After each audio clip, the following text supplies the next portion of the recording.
Hello guys and welcome back to my channel. Yes, maybe you have seen the short clip that I've posted yesterday afternoon. First of all, before I start with the actual guide, I would like to thank you very much to all of you that have subscribed to my channel.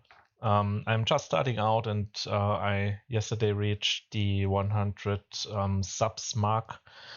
So I'm very happy about that, and I really appreciate your support. I also appreciate all your comments and feedback that you write to me, and I really try to improve myself and improve the quality of the content that I will provide you. So thanks again very much. And as promised, I have now a new short guide overview about something that I've put together for all of you that have not yet received the Tempest Raw helmet. So what it is all about, maybe just a short side note. This build is called Auto Farmer with a macro. At the end of the video, I will show you and explain to you exactly what you need to set up to have exactly the same result as you see now in the video on the gameplay clip. So just as a side note, I am absolutely clicking not a single button in the whole gameplay that you see. The only thing that I do is I activate a macro on my mouse, and all I do is move around my hand and my mouse on my mouse pad. I do not click anything with my fingers or my keyboard or my mouse, nothing. Everything you see here is fully automated with a simple, very simple Razer macro, mouse macro. You can also do with Logitech or any other macro mouse. And again, regarding buns, as I mentioned, a mouse macro has never led to a bun to any case I would know, and I'm doing it since more than 10 years, especially in Diablo 3, in Path of Exile, and many other games, and I know hundreds of people doing the same stuff, so I do not take any guarantee in case something happens, but from my point of view, it's a very safe thing, and I never had any issue or any GM ticket or anything like that, so I'm totally fine with how it works. Now, I first would like to start to go over the items. The goal of this build basically is to have a very tanky character, which is able to easily go into the mid tier nightmare dungeon area. So currently I am farming 47 to 50 nightmare dungeons with absolute ease. I really can only say I totally destroy anything without any effort. It's the most chilled gameplay I've ever experienced in any Diablo game or Path of Exile or so. So it's really a fun thing if you are watching a video besides playing and you are just tired of doing all these things over and over again without luck and drop chance and so on. So this helps really a lot to make it much easier in my opinion and makes it much more desirable. So as again, the target of it is to have a very tanky character. The target is also to have a powerful character, and this is all built around the unique stuff, Great Stuff of the Crown. It's a little bit different than the other Stormclaw builds that you find out there. It's much more focused on being tanky. That's why we have a lot of defensive stuff here in our aspects. I really enjoyed the fact that I do not die while still being able to destroy anything that comes on my way, also bosses. So keep that in mind. The stuff is the only mandatory item in the whole build. Without it, unfortunately, it is not working. However, the Great Stuff of the Crown is an item that I have, I think, 8 or 9 times in my stash. And I would tend to say that it is a more common unique for the Druid class compared to Tempest Raw, for example. Then we have the Mad Wolf's Klee, which is also a unique chest armor. And also here, I have to say, the chest armor is completely optional. You do not have to use it. It's just a way of better, let's say, quality of life when playing this character, because you have the additional movement speed, and of course it also boosts in ranks all your werewolf skills. Our werewolf skills in this build are Bloodhole, Debilitating Roar, Grizzly Rage, and also Claw. So what that means is the only thing that is not a werewolf skill is basically Hurricane, which we mainly use to reduce the global cooldown on our Grizzly Rage. So what it means is all these spells get buffed passively by using this chest. So I would highly recommend, if you have it, to use it, but it's totally optional. It's just, let's say, a little bit more of an endgame min-max thing, but not a mandatory item. Now let's go about the codex that I'm using. On my helmet I have basic skills grant 20% damage reduction. Since we are using only Claw to attack our enemies, we basically always use basic skills. So we always have the damage reduction active basically. Coming to the gloves, we use basic skills gain additional attack speed.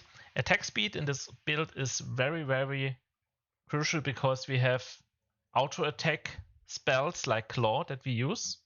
So that means more attack means more damage. And basically that's why the attack speed is overall in this build very important to have. Another thing that we have on the pants is, again, for the defense, we gain increased armor for 4 seconds when you deal any form of damage, stacking up to 50%. Any form of damage means we have it always up. It's always up stacking. So we have these 50%. We have additional 20%. So that adds up a lot. And it gets even more with different paragon points, skill points, items, and so on. So basically we have a very, very high defensive layer here. Then on the boots, I have the Debilitating Roar is now a werewolf skill. In addition, Debilitating Roar will immobilize poisoned enemies. This is important because like this we are staying within our Grizzly Rage, so it can also be used while we are in the werewolf form in our ultimate section. So that's basically a very useful aspect to use. Then, of course, we need the Direwolf's aspect, which transforms us into a werewolf instead of a werebear when we use Grizzly Rage, so it's pretty much standard. We have the aspect of the Rampaging Werebeast, which will increase further the Grizzly Rage duration, and that's the most important aspect maybe to skyrocket your damage.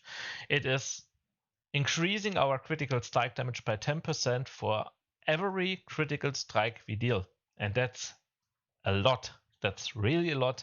I have been stacking this up to 1700 something %, so it's incredibly strong.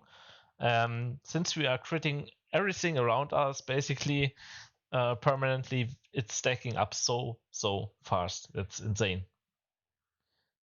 The last codex that we are using is the Runeworker's Conduit, which means that storm skills that you cast charge the air around you, causing a lightning bolt to periodically hit an enemy in the area.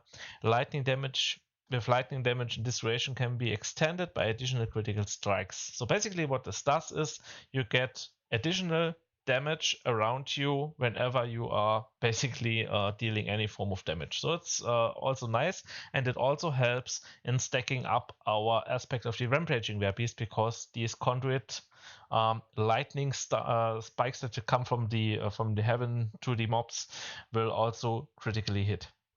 Very nice.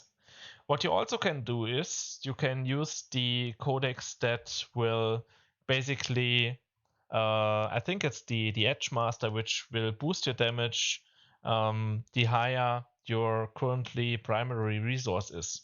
Since we never spend any kind of resource, we almost always basically always we have full energy or full essence. That means we always make use of the highest bonus damage that we can get with this codex. So that's just an alternative that you can think about, but that is what I am using, and as you see in the gameplay, it's working really, really good for me. Regarding the spirit boons, we are going with the snakebound because we want masochistic and we want calm before the storm. Calm before the storm is to reduce our ultimate cooldown, which is done basically by the hurricane. That's the main reason why we are using it, besides making enemies vulnerable and slowed. So that's basically one of the most important spirit boons here in our whole build, or maybe the most important one. Then also, which is a very, very big defensive layer, critical strikes with shapeshifting skills heal you for 3% of the maximum life. Shapeshifting skills is, for example, Claw, so that means whenever we hit something with a critical strike, we are healing up to 3% of our maximum life, and we do basically crit like a ton. it's insane. So basically, it's just a very high amount of overheal that we have. You see this, or you notice this, especially when you are fighting poison mobs and you get this poison debuff. You basically heal up so fast that poison is literally not existing anymore. So it's crazy. Then we take the 10% attack speed from the Eagle Spirit Boons. We take 10% reduced damage from elites, which will further buff our defensive layer. And we also take Calamity, which extends the duration of our ultimate skill by 25%. So in combination with cooldown reduction on our helm, which is very important. It's maybe the most important stat on the helm besides attack speed, and maybe if you are lucky, some life. So with the cooldown reduction on the helmet, with the Calm Before the Storm Spirit Boon, which reduces further our cooldown, I normally have like 5 to 6 seconds of cooldown on Grizzly Rage. And then it's getting even better. Sometimes I can just spam it. So that is very nice because you basically are always unstoppable, you're always fortified, and you do an extreme amount of damage with this. Cyclone armor is something that can be used as an oh shit button. If you are in a very tense situation where you need to get out, you can activate it and knock everything back and deal some damage, but it's not about the damage. The more interesting part of the Cyclone armor is the passive bonus. Powerful winds surround you, getting 10% non-physical damage reduction. Again, damage reduction, so we have another on top layer adding to all the aspects that we already have. So we are really, really a beast, a real tank. I have, I think, around 8,900 life. I have the same amount fortified. So I have an effective HP of around 18,000 life, which is crazy. It's crazy if you consider that you are healing for 3% of your max life every time you put a crit out with your claw. So it's insane. Believe me, you will see it also in the gameplay. I almost never need to use a potion. Only sometimes if Crystal Rage is running out and I need to get out of some things, I need some potions. Maybe I also need potions when I face the Butcher. I'm not sure. I think it's also part of one of the gameplays here. You can check out. But normally I never use a potion. I never die. For going into Hell Tides is just a joke now. You never have to be afraid of dying with like nearly 175 cinders to go to a mystery chest. You basically cannot die as long as you fight. It's insane. Believe me, try it out. It's completely broken. It's totally insane how much defensive layers you have here in this build. Now coming to the skill tree quickly. Since we are using, as mentioned, Great Staff of the Crown, we want to max out Storm Strike and Claw. Cyclone armor, as I mentioned, just for the passive mainly. Then we put 1 point in Bloodhole, 1 point in Debilitating Roar. Bloodhole and Debilitating Roar, basically you use them on cooldown, but as I mentioned with the macro, it's anyways everything on cooldown usage, so it's basically just spammed everything. The Bloodhole is an extremely damage boost because it boosts your attack speed by 15%. It also heals you, so it's basically an all-round top skill to use, so there's no reason why not to use it. Then we use the debilitating debilitating roar. I hate this word. I will never pronounce it again. It's mainly used to stun enemies. It's used to heal. So basically you have a lot of heal on top of your automatic heal that you do with Claw. So it's crazy. We use Ancestral Fortitude to increase non-physical resistances, and mainly we use this to get to the Vigilance, which gives us additionally 50% damage reduction for 6 seconds after using a defensive skills, which is basically this. So again, more defense. Then we go all the way down here to Hurricane, which we are taking. Then we use Neurotoxin. We put 1 point into Toxic Claws. Critical Strike with Werewolf skills deals 8% of their base damage as poisoning damage over 4 seconds, which will guarantee that we poison everything. And then Envenom Poison passive. Poisoned enemy take 30% additional critical strike damage. On your amulet, you want to aim for, if possible, 3 ranks of Envenom, so that you have this up to 6, which will mean that you have 60% additional damage, crit damage to poisoned enemies, which is crazy. That is by far one of the best damage boosts that you can get. So make sure you have it on your amulet. Also, we have Elemental Exposure. Mainly to get to the upper 2 points here to Electric Shock and to Bad Omen, which will further increase damage to immobilized and vulnerable enemies. Again, with this spell here, I will not spell it again as I mentioned. I'm done with this. We stun everything around with the spell, so that means we are immobilizing everything, and that means in the end more damage. Then we are taking Defiance, and we take Natural Disaster for more damage against elites, more damage against vulnerable and immobilized or knockback, stunned, etc. mobs, more damage. Then we use Defensive Posture, increase the amount of Fortify you gain from all sources by 15%. That's also very huge because we attack very fast, and we put up our Fortify very fast as well. Then we have the chance when struck to Fortify for 4% life. So you see again, we have more Fortify, we have more effective life basically. So it all adds up in sum together. Of course, we want the Crystal Rage Ultimate because that is the main source of our power in this build. We want to maintain this as much as possible. And finally, our key point is every 6 werewolf skills hit critically strikes and deal 70% increased damage.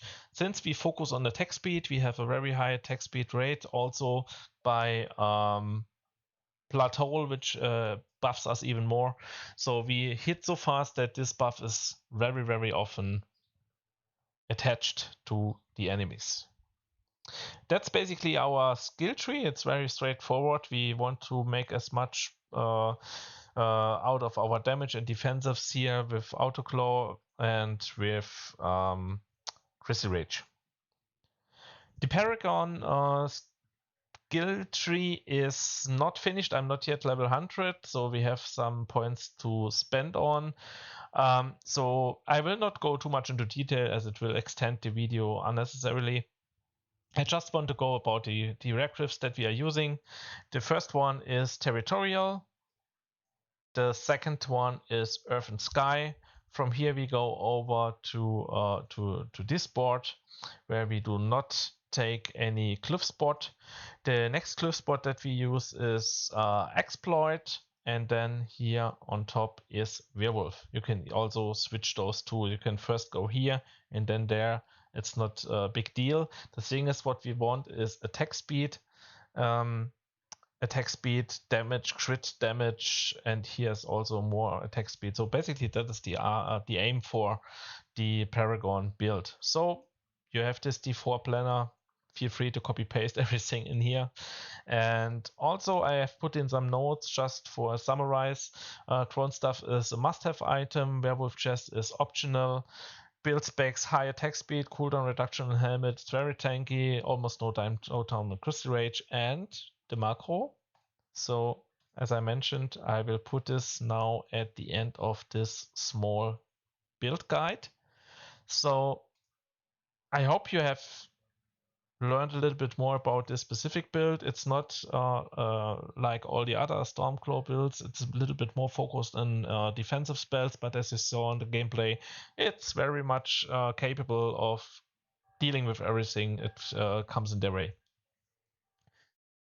One thing I want to finally add as an information: make sure when you want to use the macro that you are using the exact amount of skills here in the appropriate slots. So 1, 2, 3, 4, left mouse button, right mouse button.